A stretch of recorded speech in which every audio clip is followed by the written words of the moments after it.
hearing from Jen Deer and Water from jendeerandwater.com, and I'm Kathy Vartilli from the intimacydojo.com. And Jen, we're talking right now because you're going to be presenting at the Woodhull Sexual Freedom Summit on reproductive justice and the Frontlines, showing up for Indigenous people. And I love that you're talking about it. I knew there were issues, but I never, until I'd heard from some other people like you that are standing up and saying, hey, this is an issue, I didn't understand how complex it was. For me, as a Native person who is Indigenous to Turtle Island, which Turtle Island is what we refer to as North America, I feel like I have to constantly remind people, not just of the issues that we face, but that we still exist. Yeah. I recently saw, I can't remember the exact statistic, but it was somewhere in the 60th percentile of Americans don't believe natives still exist. They think we're all dead. Oh, wow. So for me, talking about reproductive justice and Indigenous people is important on so many levels. It touches with, environmental issues and issues of environmental racism. It's ableism that we deal with within our communities, the lack of health care, and it's how genocide has played out for us in so many ways. It's not just the literal murder of our people, it's also the theft of our land, our language, our ceremonies, all of our ways, and that becomes a reproductive justice issue. If we can't practice our own religions, how do we heal from colonization? How do we heal from the sexual assault and the forced and coerced use of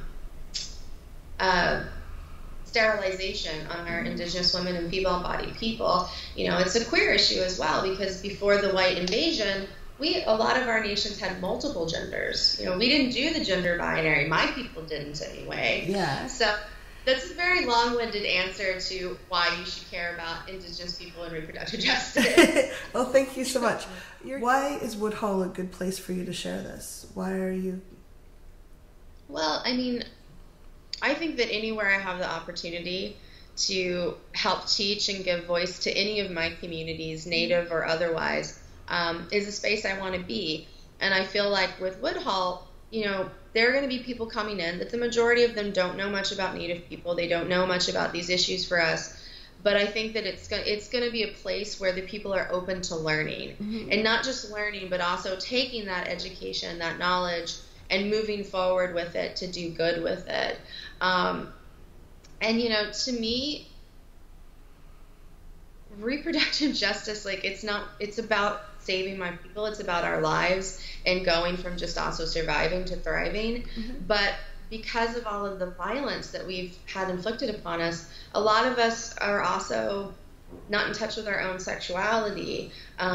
We're afraid of it, or we've completely absorbed all of the horrible messages around sex and sexuality from the colonizer. And so I feel like that's another really important aspect to being at Woodhull, is because I want all of us natives to find our way to that that sexual freedom and that pleasure and all of those wonderful great things. Yeah, I love that. And I find Woodhull a really great place because we're all wanting to, we all have a very common mission, even if we have different groups we're supporting or different doorways we're going through. There's a lot of passion, and I find it very recharging. This battle can be so, there's nights I come home and I'm just there's not a lot left. And then just being around other people, I'm not alone, and I can learn from these people. That's a really good tip. I didn't think about that one. I go every year because I love that. I love that energy. Yeah. So if someone wanted to learn more about reproductive justice and the topics you're talking about, what's a good place for them to go? Where could they find, besides, they should definitely go to your talk at Woodhull. But where else can they look to get more information on this? Because it's if we heard about this happening in another country, we would be up in arms. There'd be people protesting and raising money and donations, and yet this happens in our country, and most of us don't even know about it. Where can we go to get more information? Well, there's a few organizations that I really like. They may not necessarily use the term reproductive justice, but the work they are doing is part of reproductive justice. So IEN, the Indigenous Environmental Network, they're really great. They do a lot of work around treaties, sovereignty, environmental racism, things of that nature.